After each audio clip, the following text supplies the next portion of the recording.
Today on The Independent, Pete and I recap Notre Dame's new player offensive availability from this past Friday. We got to talk to Riley Leonard, CJ Carr, Loren, Landow, and tons of other new faces of the Irish's 2024 football program. That and more on today's episode of The Independent.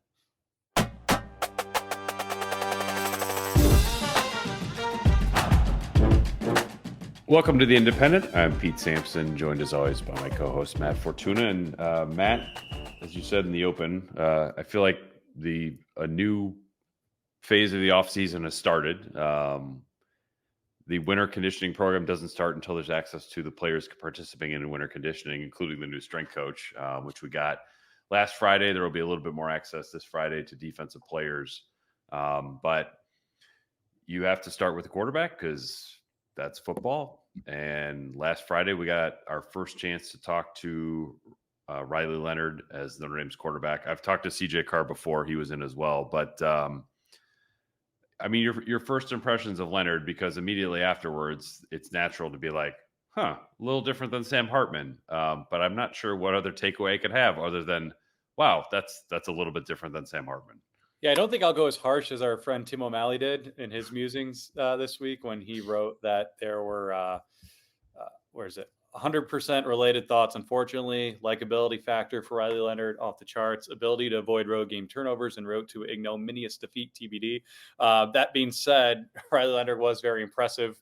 I thought your column at The Athletic kind of hit the nail on the head. Like, he comes off as one of the guys, and that's what you need to succeed at a place like Notre Dame and probably at Duke and Wake Forest to some extent as well. I mean, they're all similar institutions, but he was self-aware enough to walk right up and make sure we all saw him walking right up after the reports of his tightrope surgery, which were mostly accurate, and basically saying, wow, there are a lot more cameras and reporters here than I was used to dealing with at Duke. And he got into, you get off the plane at South Bend Regional Airport and basically welcome to Notre Dame football. Like, that's what this town is kind of, identified with in a way that the Triangle isn't, because you got so many other schools there as well. But he definitely had a likability factor. He had a been there, done that factor, but not in a arrogant kind of, I'm here to show you way. I mean, yeah, like, he's got to win the job too. Like, he will, but like Steve Angeli, if he carries himself the way he did during the one chance he had under the brightest lights of the Sun Bowl, there will be a decision to at least be made by the coaching staff. And I think we all know how that decision will go, but I wouldn't just snap my fingers and say, that's it. I mean, let's not forget, this guy committed to Jared Parker. He'll now be playing for Mike Denbrock. Oh, by the way, he just had surgery after a season in which he missed the majority, pretty much the entire second half. So, I don't think it's boom, you're in, you're the starter, here we go. But I do think, at least publicly, he's approached things the right way.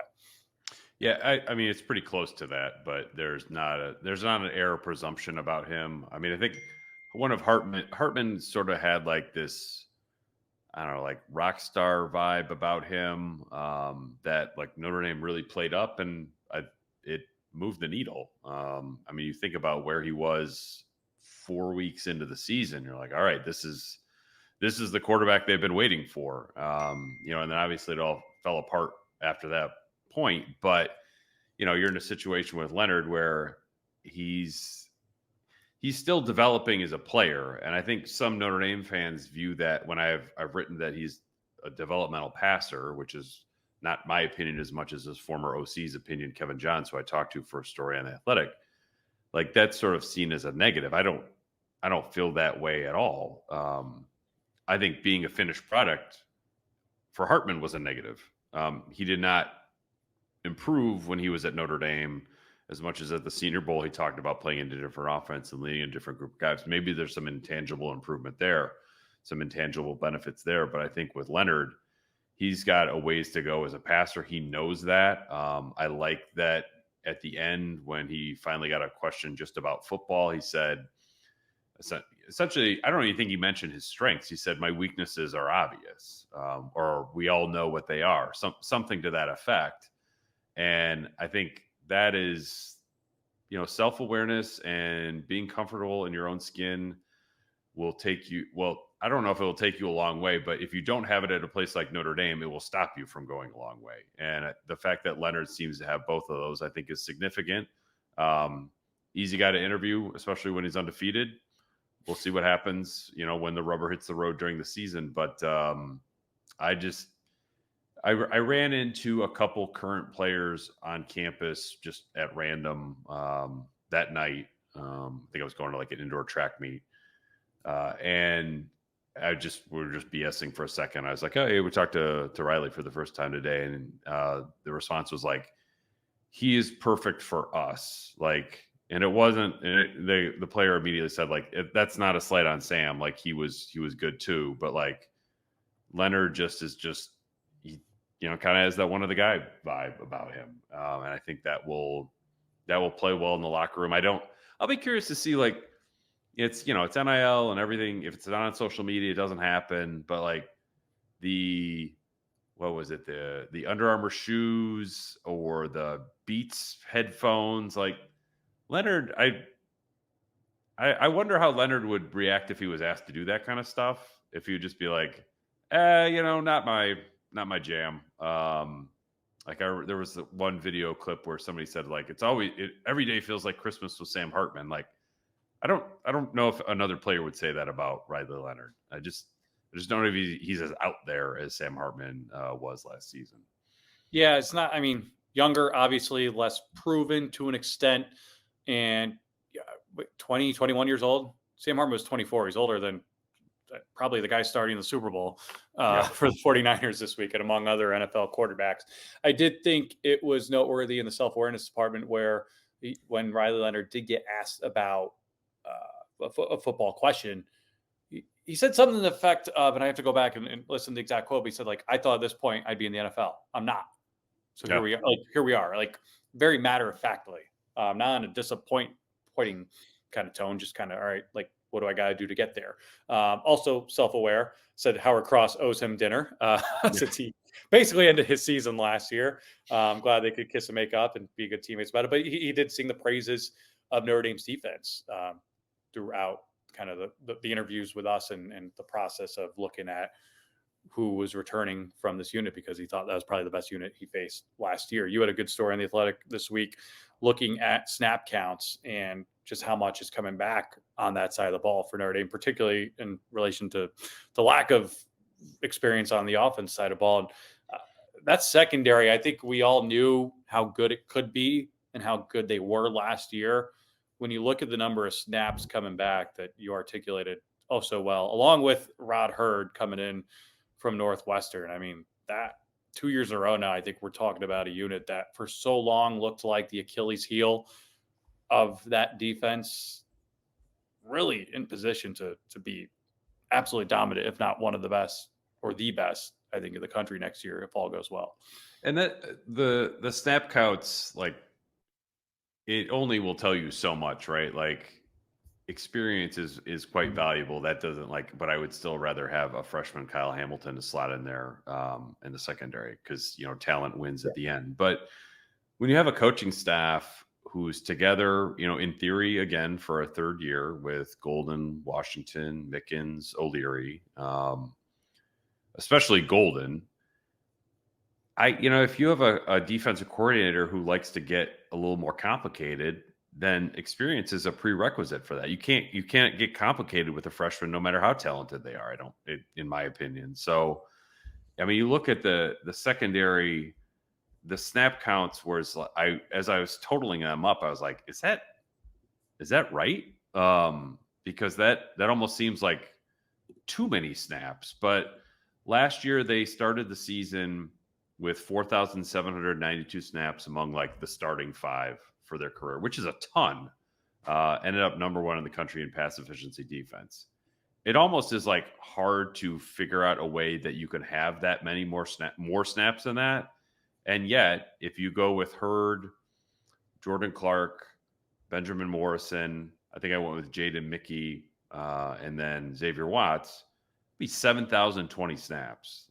That's an insane number that almost would be impossible to recreate in college football again, because the COVID years are going away. But when you have that level of experience, Watts is a unanimous All-American. Morrison could play at an All-American level. The other three guys, I think, are capable college players, but probably not next level types. But man, they are going to know where to be at all times, and that in college football today, if you cannot make a mistake, odds are your opponent will. And what Notre Dame has back in the secondary, really the defense at large. I mean, they could be their defensive line, if I'm not mistaken, they will start 4 seniors up front, including a 6th year, a 5th year, a 5th year, and a 5th year.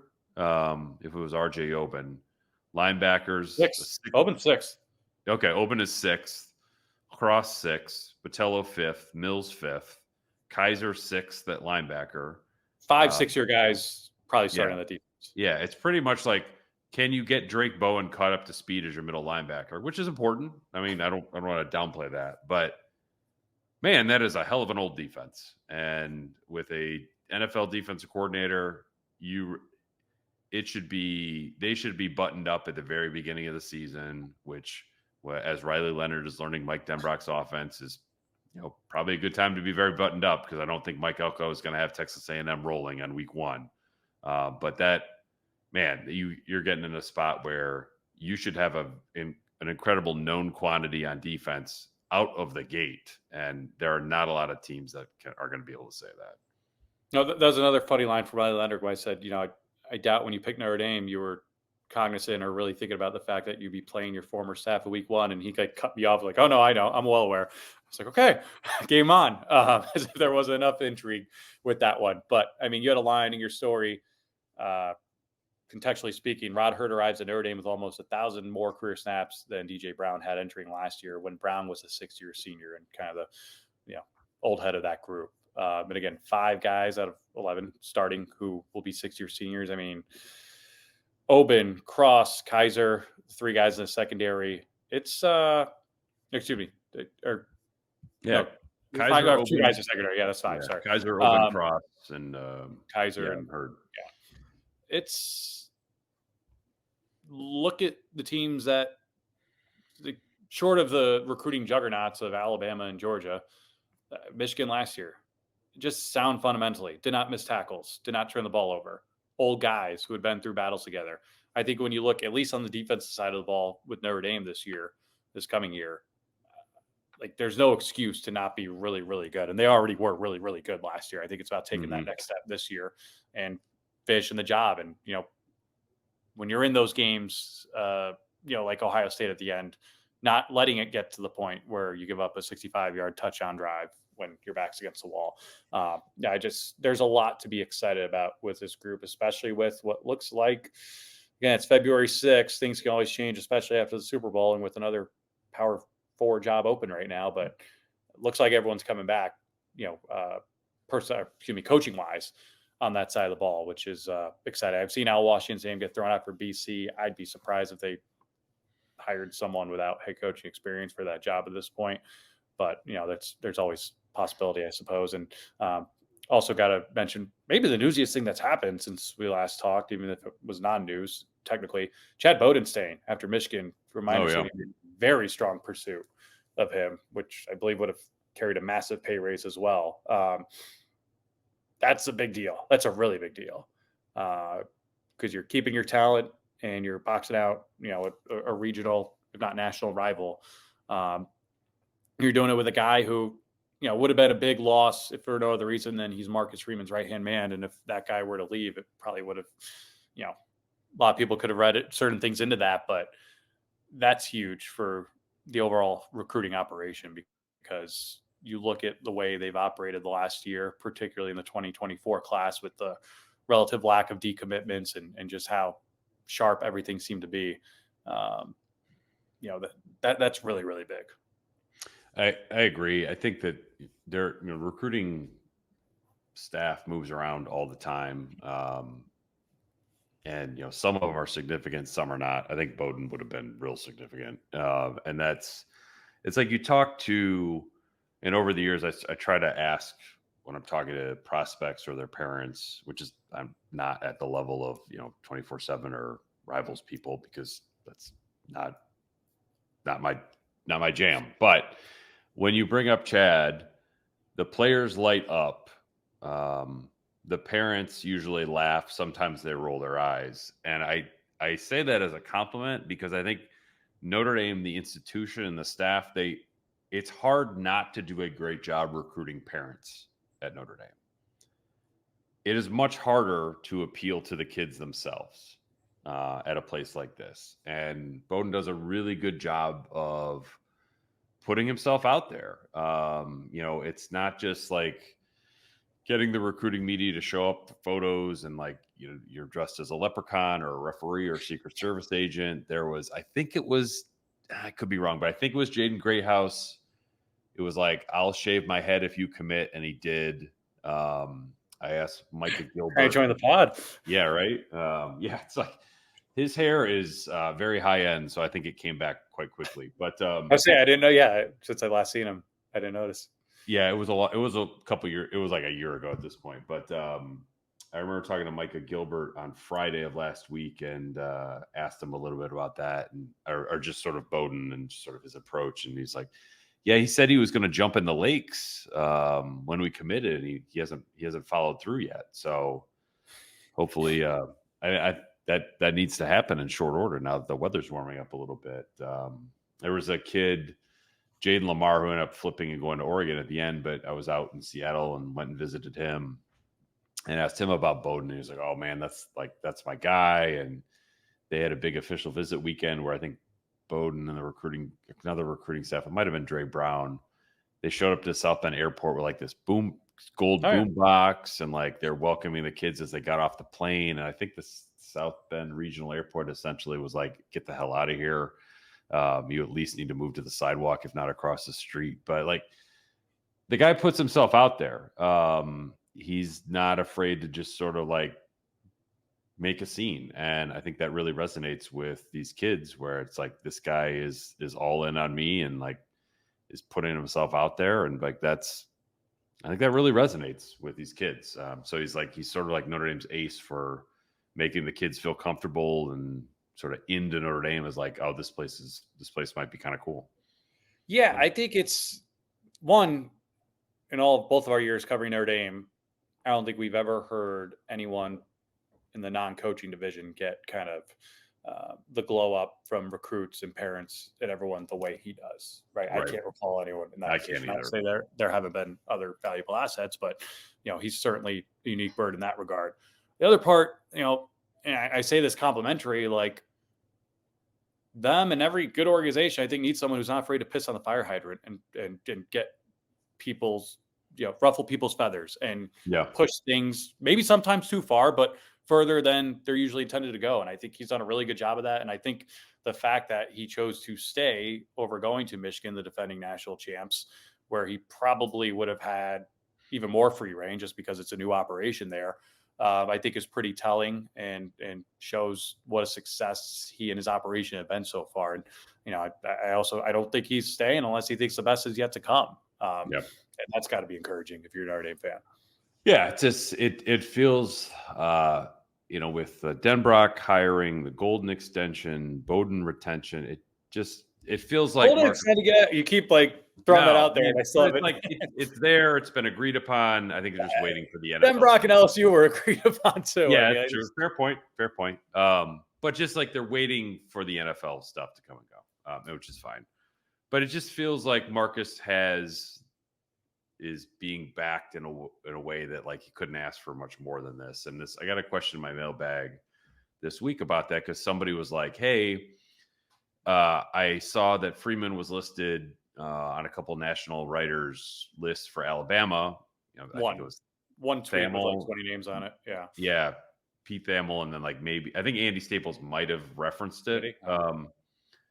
But the question was like, is Notre Dame dragging its feet on this? Or are they maybe overcorrecting from the Charlie Weiss debacle of yesteryear? And I think they're adequately correcting for that. It's like Marcus Freeman is 19-8. That's not the time to give a contract extension. However, it's always a good time to back your head coach with one great coordinator hire, one unprecedented coordinator extension and making sure your recruiting ace is taken care of. So that to me says more about Notre Dame's sort of faith in Marcus Freeman than a contract extension would, because that's not a contract extension doesn't change Marcus Freeman. Like, the great support staff around him makes him a better head coach. So that to me is much more relevant in the big picture. Yeah, I mean, I think there are a lot of different ways. I mean, I agree with you. I think there are a lot of different ways to look at it, right? Like, I don't, and this is like, again, a very unique, tight needle to thread, but like, I don't look at Marcus Freeman as a flight risk / negotiator for anything other than Ohio State if that were to open, for obvious reasons, because he's from there, he played there. That's the one where if and when it were to open, I'd say, okay, what's Notre Dame going to do about it? Otherwise, I mean, look, Brian Kelly was extended after year 2. He was 16-10, I believe, after his first 2 years. He also was taking over an absolute tire fire. And I think even if year 3 surprised all of us, everyone, including those in the building, you could see the elements, the infrastructure were getting set to build a sustainable, long-term, successful program, which he ultimately ended up doing. Marcus Freeman, 19-8.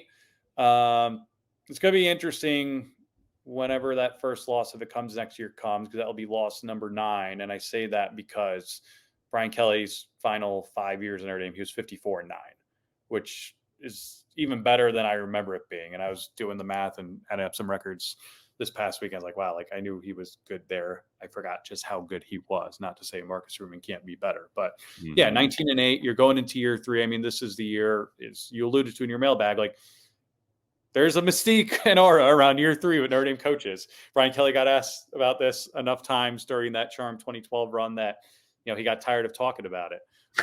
Blue Holtz. Tired of talking about us winning. Yeah, it's there's something to it. I'm not saying they got to make the playoff and win this many games, but I think you'll know through year 3 whether this is Notre Dame's long-term guy or not. And the only, not that to say there's anything to suggest he wouldn't be, but he does have a new AD, he does have a new president. You never know what could happen in that regard. Although, again, I don't think Notre Dame's institutionally is a place that's going to be changed wildly by a new person in charge in either of those positions. I think everyone's much more deliberate and kind of on the same page when it comes to those kind of matters. But yeah, I don't think an extension is necessary right now. I assume he's got 3 more years left on his deal, so it would probably come after next year. And again, much like this year, which probably didn't go the way everyone hoped it would, there was still substantial progress. And I think you saw in the way the team rallied and rebounded around him after some potentially crushing defeats. You know, there's no red flags. You know what I mean? Like, obviously, like, there's not. Yeah, but it's there's like nothing that gives me pause about them. That's not to say I think they're going to win a national championship within the next X number of years, but like I think they're certainly on the right trajectory with them. Yeah, I agree. Like, there are no red flags, but there are enough yellow flags that would be like, all right, let's wait 1 more year before we do the contract extension. I completely forgot Brian Kelly got a contract extension after year 2, but his going 16-10 in his first 2 years is way more impressive when you remember what he was taking over. It was. Now I'll still that team in 2011 underachieved. They had they had more talent, I think, than the 2012 team. Now they weren't nearly mature enough. I'm with you on that. Yeah, that team should have won at least 10 games.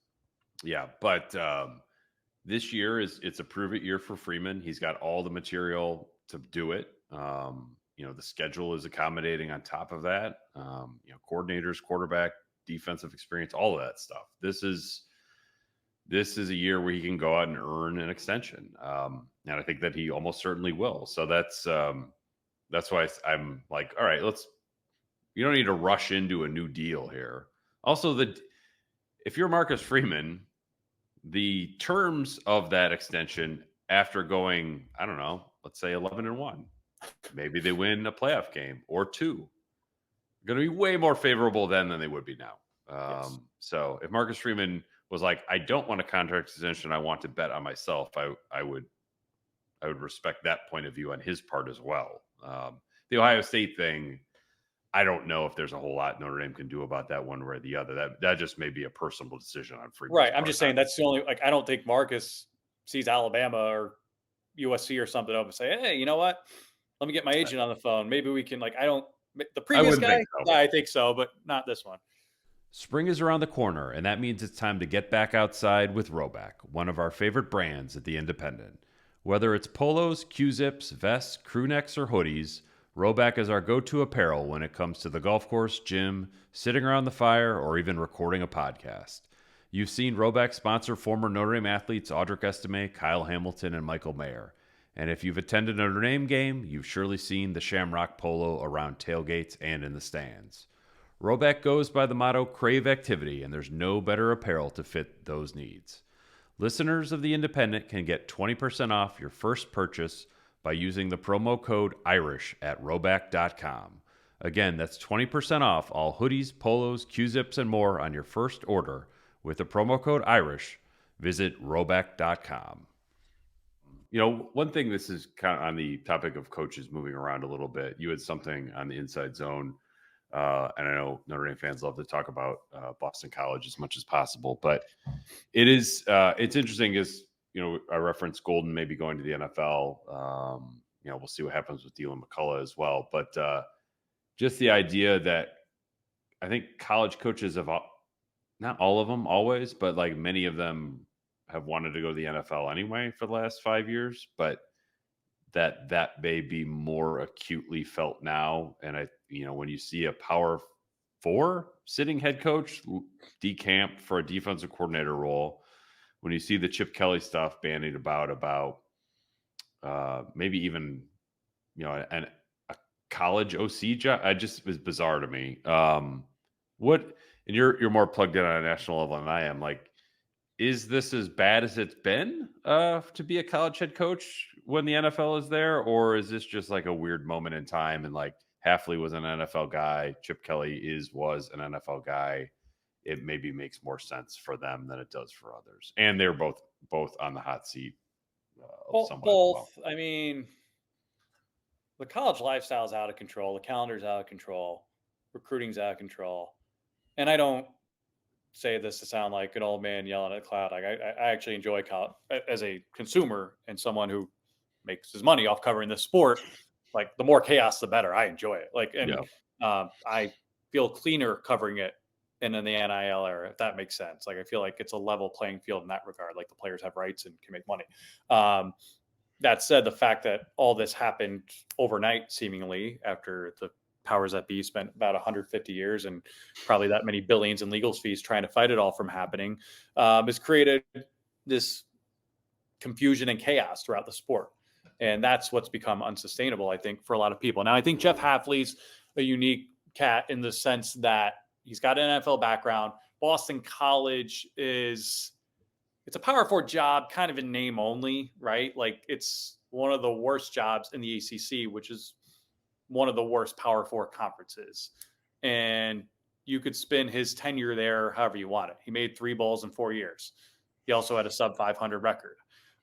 They came very close to being Florida State and Clemson multiple times. They ultimately didn't. He was, according to a lot of people, on the hot seat this year and barely coached his way off it. And oh, by the way, they open next year on Labor Day night at Florida State, which they're probably going to get killed no matter who's coaching them and who's playing quarterback for them. And that, if you're going into year 5 as Jeff Hafley, is going to be tough to overcome in the narrative department. Let's not forget, he's on his 3rd AD in 4 years there. The previous 2 left for jobs that are now in the Big Ten at UCLA and Penn State. So it's a tough job. That's not to say it's impossible to win at. But if you're Jeff Hafley and you're making $3, maybe $4 million a year at Boston College, and you're going to move to Green Bay, Wisconsin, and make probably 1 or 2, I don't know, but like, you're not going poor over, and you're living in a place that's a lot easier to afford than suburban Boston is, and you do a really good job as a DC for one of the most famous franchises in the NFL, who's to say you're not an NFL head coach in 2025, right? You're restarting your clock. And I think, you know, when you map it out from a math standpoint, it makes sense for him to do that, especially if he sees himself more as an NFL guy than a college guy. Now, again, big picture, is that indicting of college? Yes. Again, I don't think like Notre Dame is in danger of losing a coach to become a coordinator at the NFL, a head coach to become a coordinator at the NFL. No. I don't think Penn State or Alabama or anyone like that is, but it's happened. And because it's happened, I think you're going to look for flight risks elsewhere. Chip Kelly, another guy,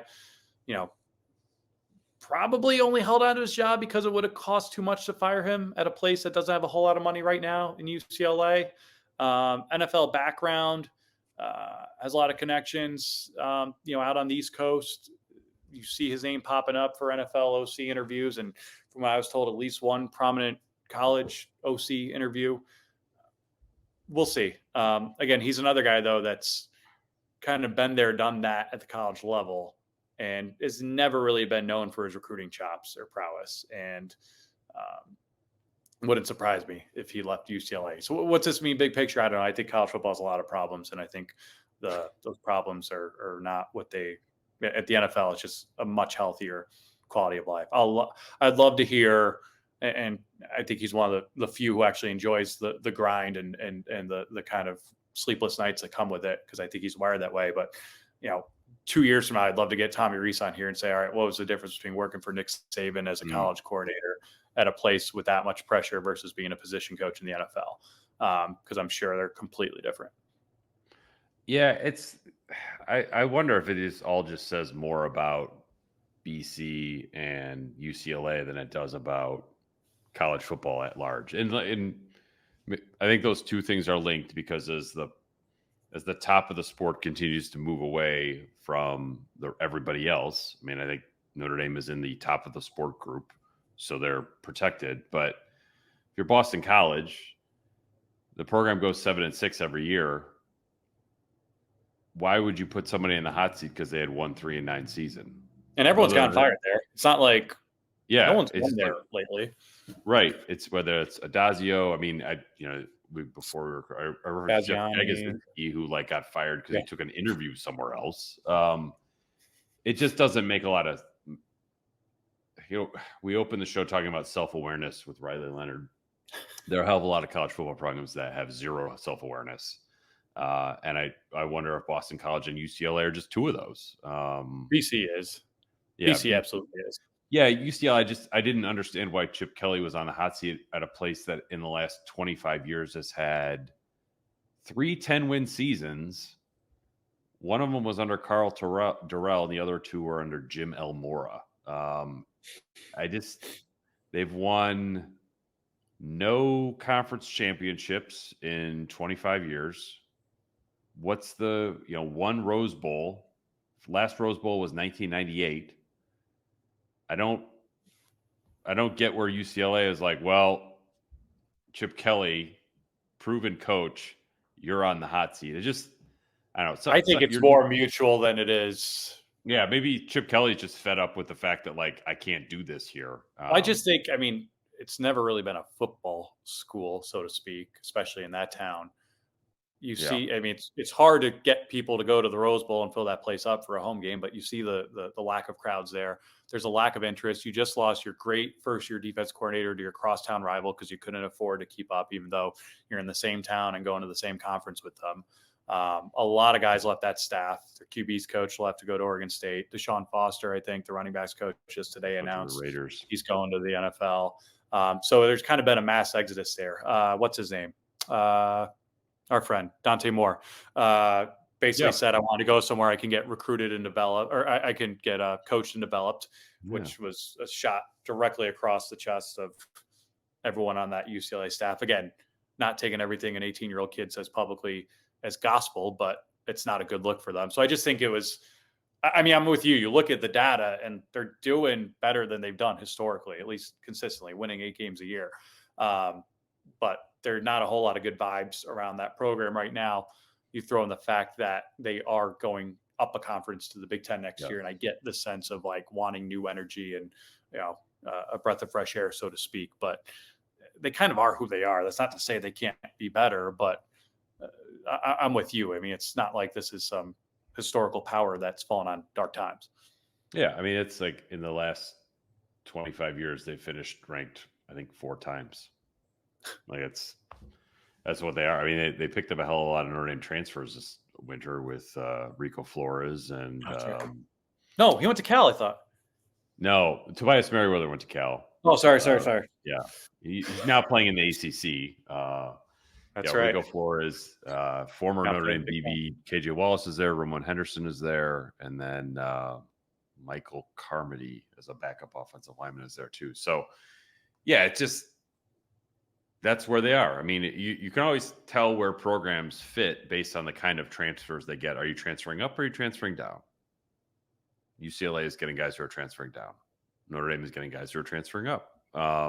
So, yeah, it's a weird time for the sport. I'm with you. I'd be curious to see what Reese thinks, because really he will have had three experiences: the college experience at Notre Dame, the NFL experience in college at Alabama, and now the NFL experience in the NFL. So, yeah, it's just like the calendar that these guys keep. I don't know how you manage it and stay sane. Now that Marcus Freeman is going to his third year, I'm curious if sort of he has his appreciation or perspective on that has changed in any way. Because I think we all sort of looked at the way he came in and like, all right, how are you going to be able to keep this up? Because it's like you look at photos of before and after of Brian Kelly. It's like, it's presidential in terms of. I don't know how you would get this information out of him, nor do I know the appropriate way to ask it. However,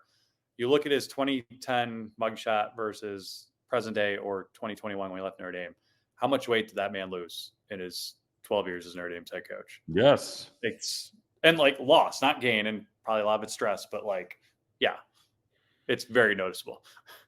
Yeah, it's there's a lot there. I guess, I think Marcus Freeman's workout routine may just be kind of self-preservation more than anything, because it's the job is a marathon and a sprint at the same time every day, and you have to.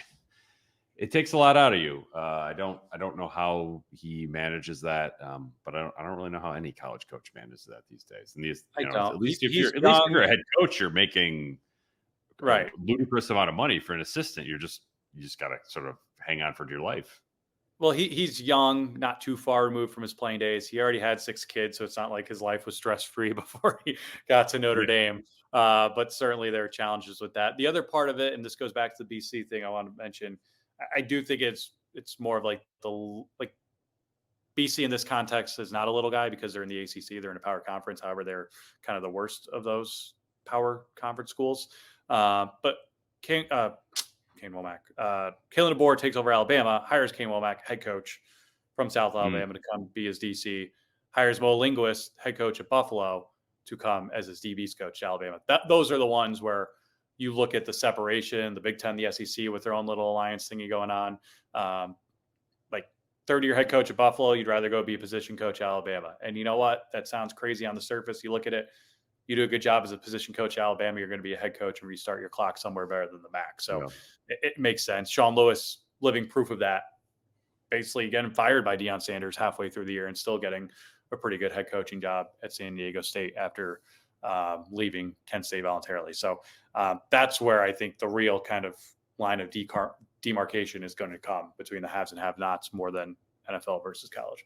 Yeah, I think that's probably a good way to look at it. Because I'd be interested to sort of get, even Clark Lee at Vanderbilt, friend of the show. Like, you're kind of in a no-win situation there. If you hire bad assistants, you have to fire them right away. If you hire good assistants, they leave for better jobs immediately. He lost, Jesse Minter, who was, been in the news. He was there for a year. I forgot he was there. Holy cow. Yeah, he was his first DC there.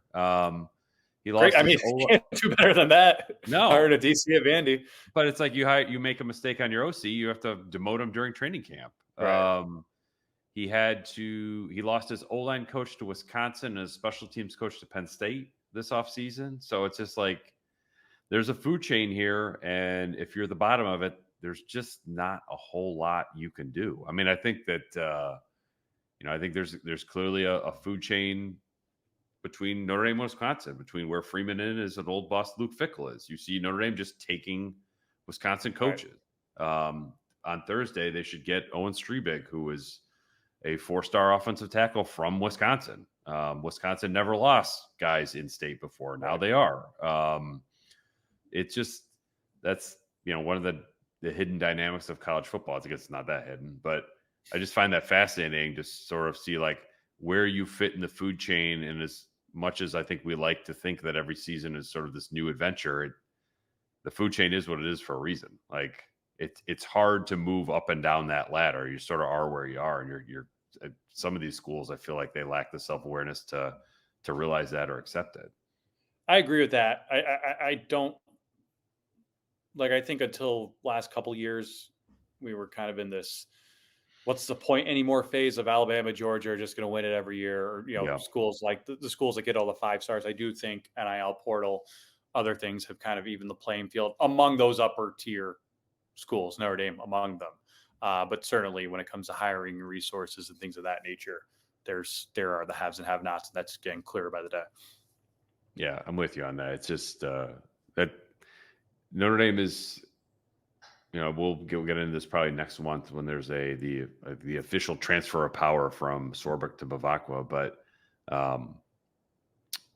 I think, one of Swarbrick's legacies, aside from Campus Crossroads, is like he maintained Notre Dame's seat at the table at a time when I don't think it was automatic that it was going to be maintained. There was Notre Dame, well, it was good under Brian Kelly. It wasn't like an automatic, we have to include you in every conversation or even let you set the agenda for the conversation, which is what happened with the college football playoff. So I give Notre Dame credit for keeping that, relevancy is overdone and cliche, but I think Notre Dame managed to sort of stay in that lead group as the sport separates and the lead group pulls away. Notre Dame positioned itself to be in the group that is pulling away with it. So that I think is very significant. It allows you to have your coordinators on 4-year contracts and pay your recruiting staff more and all that kind of stuff. So it's a spot where I think Notre Dame is the sport may be in an unhealthy position, but I think Notre Dame is in a healthy, small subset of programs within it. Agree completely.